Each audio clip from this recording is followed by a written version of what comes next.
Então, nós estamos aí conversando um pouco sobre os textos da missa desse domingo, que é o 30º domingo do tempo comum. Eu vou comentar um pouco os textos, depois vamos amarrar os textos e ver a mensagem que nos dá Deus através das palavras, que é tão bonita a palavra de Deus, não é? Então, olha, na primeira leitura é tirada do profeta Jeremias. Quando você lê o profeta Jeremias, você fica impressionado. Tantas desgraças que ele vai falando, né, para aquele povo, vai acontecer isso, vai acontecer aquilo. E parece um livro todo assim marcado realmente por um pessimismo muito grande, só desgraças, desgraças. E ele mesmo chegou um momento da vida que ele disse para Deus: meu Deus, eu não aguento mais, só vou anunciando desgraças. Mas isso foi até o momento em que aconteceram as desgraças, né? O rei Nabucodonosor, lá da Babilônia, invadiu, destruiu a cidade, o templo, e levou a maior parte da população para a Babilônia como exilados. E aí, quando chega esse momento, o discurso de Jeremias muda. E tem o trecho de hoje, o capítulo 31, versículo de 7 a 9. Ele vai animar os desterrados, e mesmo aqueles que tinham ficado na terra. E ele vai dizer: olha, exultai de alegria, aclamai, né? Mas como, meu Deus do céu, aquela situação toda, como é que eles iam exultar de alegria, né? Aquela tristeza toda, vendo tudo destruído, sem poder voltar para casa, né? Mas ele dá o motivo da alegria, é olhar para frente, o que Deus vai realizar. Então é Deus que está falando por meio de Jeremias, não é? Então ele vai, naquele instante, quando o povo pede: salva, Senhor, teu povo, o resto de Israel, que sobrou de Israel. Aí então Deus vai dizer: eu os trarei do país do norte, e os reunirei desde as extremidades da terra. Quer dizer que então eles vão voltar. Deus vai trazer o pessoal de volta para casa. E o que vai acontecer? Entre esse pessoal haverá cegos, aleijados, mulheres grávidas, parturientes. Mas Deus vai trazer todos, vai trazer. E eles chegarão entre lágrimas, lágrimas de ver tudo destruído, mas ao mesmo tempo lágrimas de alegria, de voltarem para casa. E aí Deus diz assim: e os receberei entre preces, e os conduzirei por torrentes d'água, por um caminho reto, onde não tropeçarão, pois tornei-me um pai para Israel. Veja que visão assim de esperança, né? Quer dizer, aquele profeta que tinha profetizado tantas coisas ruins e que aconteceram, né? E ele foi, inclusive, vítima disso, que foi levado exilado para o Egito depois, foi obrigado a ir, levaram obrigado para lá, né? E a gente nem sabe onde ele morreu, mas nesse momento de desgraça, quando o povo grita para Deus: salva-nos, Senhor, e aí Deus vai dizer: olha, eu vou trazer vocês de volta, vocês fiquem alegres, fiquem felizes. É a esperança. É interessante, né? A esperança é uma lição para nós, né? Às vezes na vida vamos enfrentando coisas, de momentos difíceis e tudo mais, mas a gente não pode perder a esperança, porque Deus está conosco, Deus nos vai libertar de tudo isso e dias melhores virão. O Salmo 126 na Bíblia hebraica e 125 na Bíblia grega é um comentário a a meditação, mais do que comentário, é uma meditação sobre essa volta, para quando eles voltaram. Então o salmista, veja, eles já estão em casa, voltaram, e ele vai dizer assim: quando o Senhor reconduziu nossos cativos, nossos presos, parecíamos sonhar, parecia um sonho que está acontecendo, porque parecia tão impossível, agora está acontecendo. Parece um sonho, né?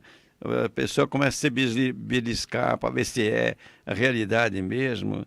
encheu-se de sorriso nossa boca, nossos lábios de canções. Quer dizer, a alegria de voltar para casa, né? Aquela sensação, aquele alívio.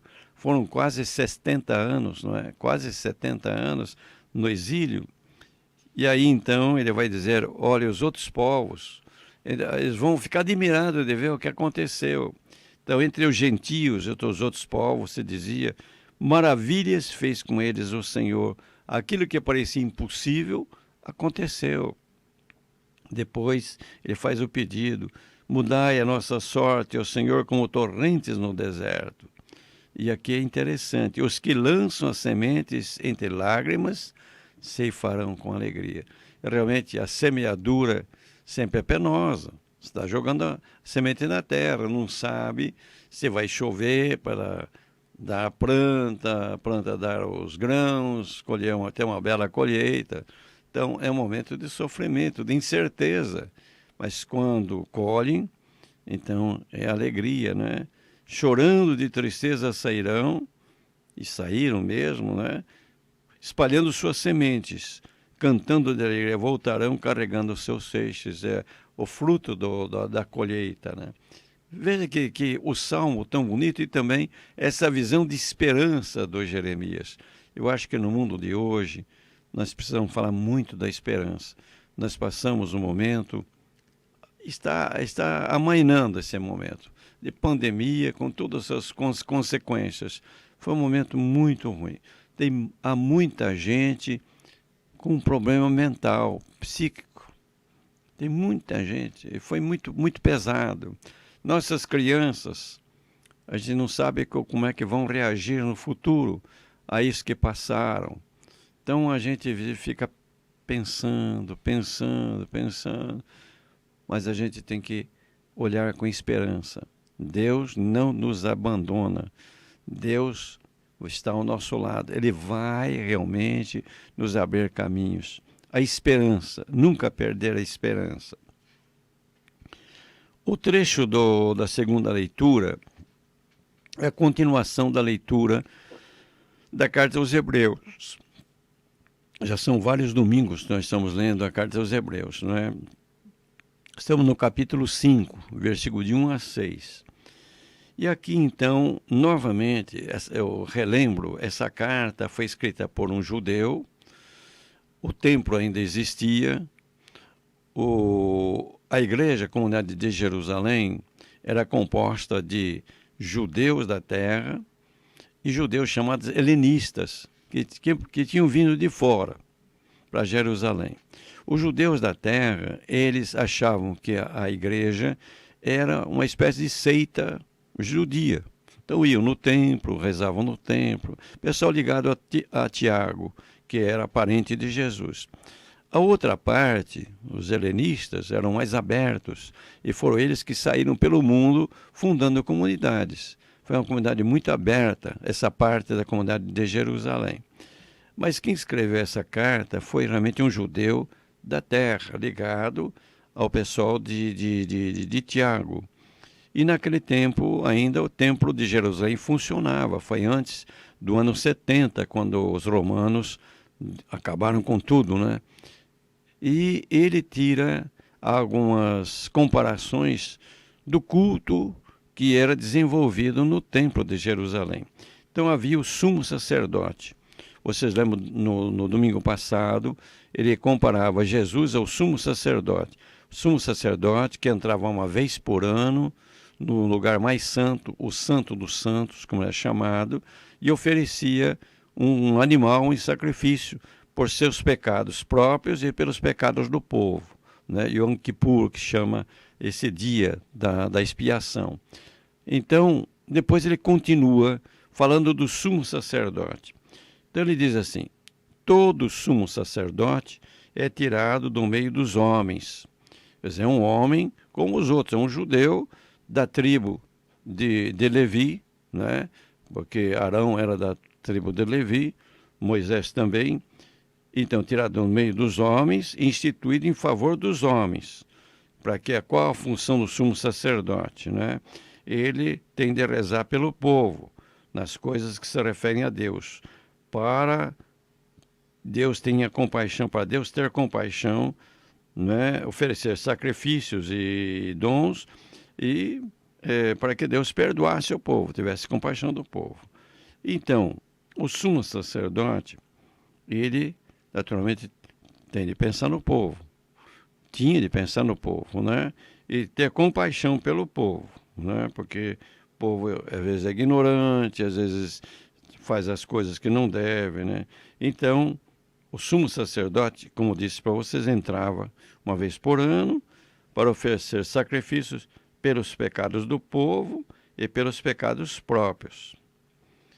E ele diz assim: ninguém pode se atribuir esta honra senão quem foi chamado por Deus como Arão.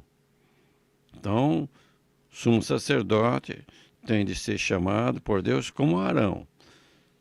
Agora, o que acontece? Jesus, ele veio nesse mundo para ser o sumo sacerdote, oferecer um sacrifício, ele mesmo na cruz, pelos nossos pecados. Pelos pecados dele, não, porque ele é Deus, não tem pecado. Agora, uma coisa interessante, Jesus, humanamente falando, ele não podia ser sumo sacerdote. Por quê? Sumo sacerdote era da família de Arão, portanto, da tribo de Levi. Jesus era de que família? Família de Davi. Portanto, era outra tribo de Judá. Tribo de Judá. Davi era da tribo de Judá. Jesus era da tribo de Judá. Então, como é que ele é sumo sacerdote? É um outro sumo sacerdote muito mais importante. E aqui ele cita, então, os Salmos, né? Ele diz assim: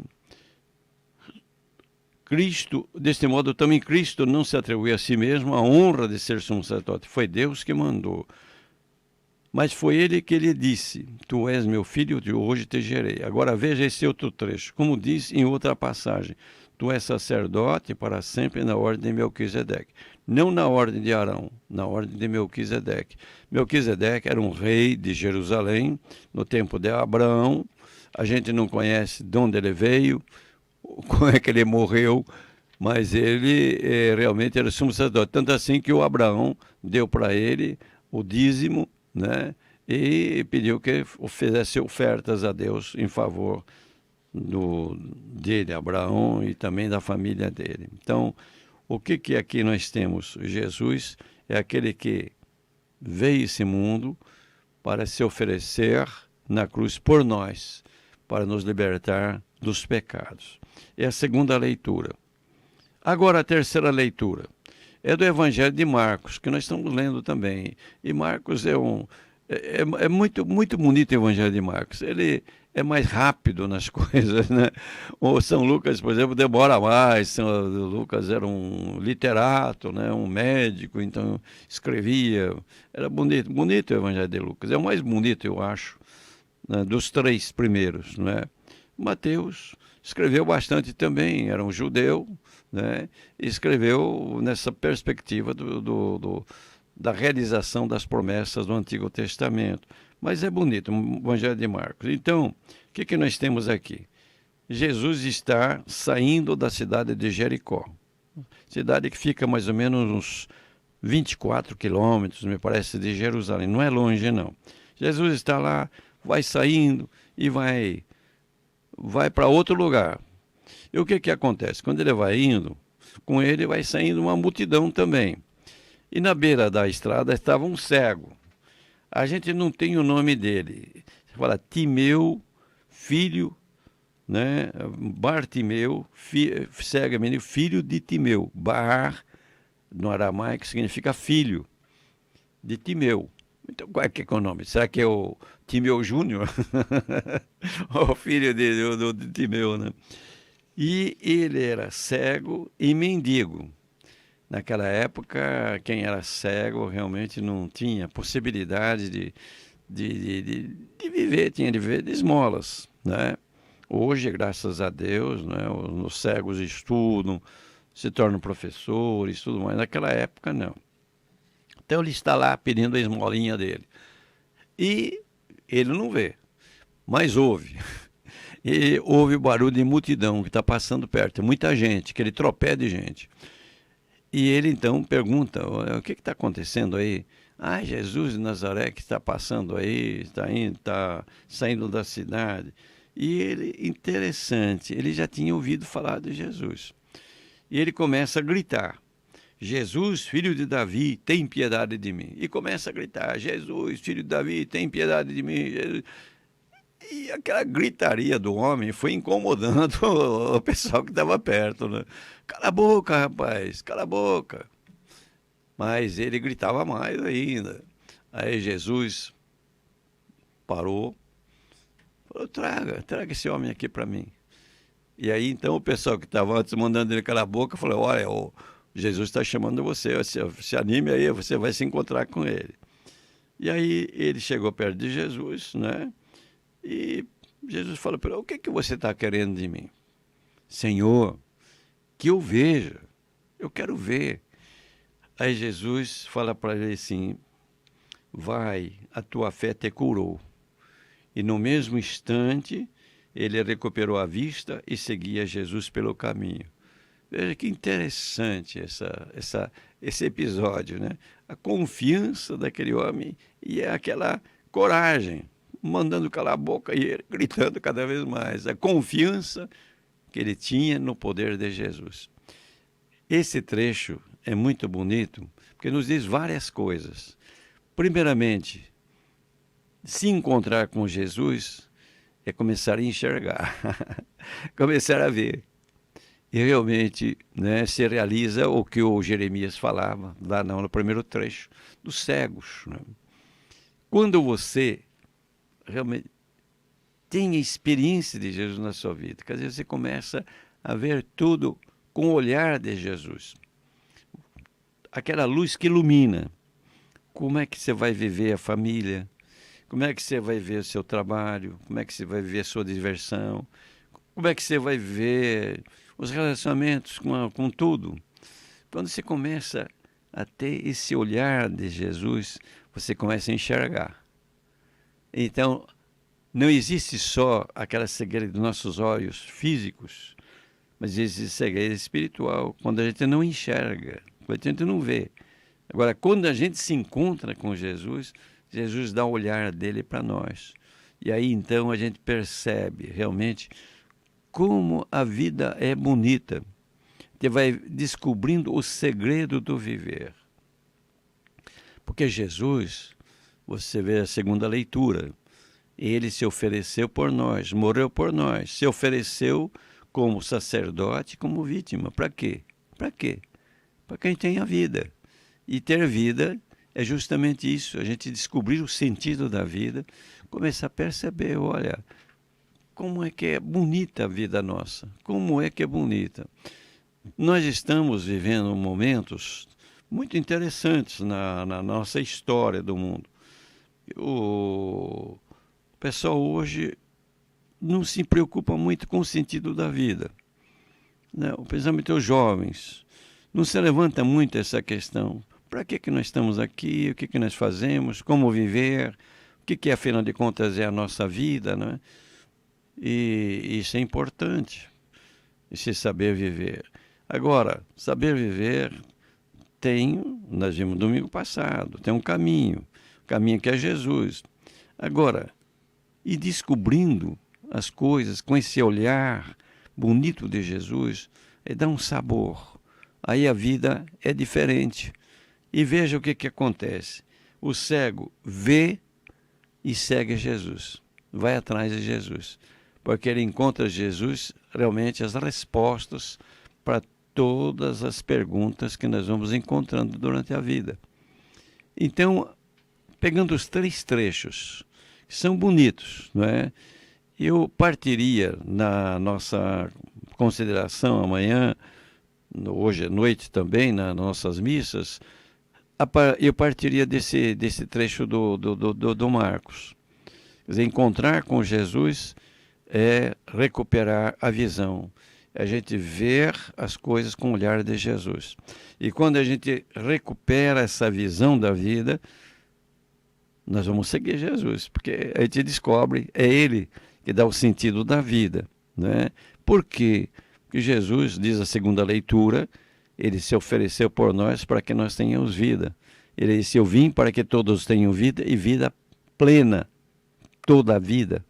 Não é só de alma, de corpo também, de alegria, afinal de contas, de força para viver.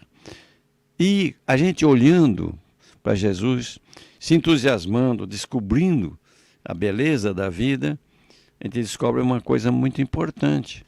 Nos momentos complicados da vida, é a primeira leitura. A gente vai, às vezes, desanimando. Fala, mas o que está acontecendo? Parece que não acaba mais essa pandemia, tem gente morrendo ainda, não é? A gente tem um olhar de esperança. A gente vem mais longe. Olhar Jesus, com o olhar de Jesus, é como a gente pegar um binóculo e ver lá longe. Uma das experiências bonitas que eu tive quando era criança, né, seminarista, em Botucatu, o nosso padre lá, ele gostava muito de astronomia.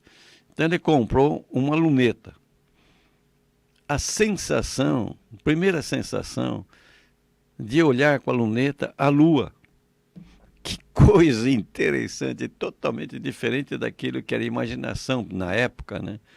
Olhar para esse planeta que tem anéis, Saturno, e ver o planeta com aqueles anéis em volta. É uma coisa muito interessante. Olhar para Marte, esse planeta Marte, que é o vermelho, né?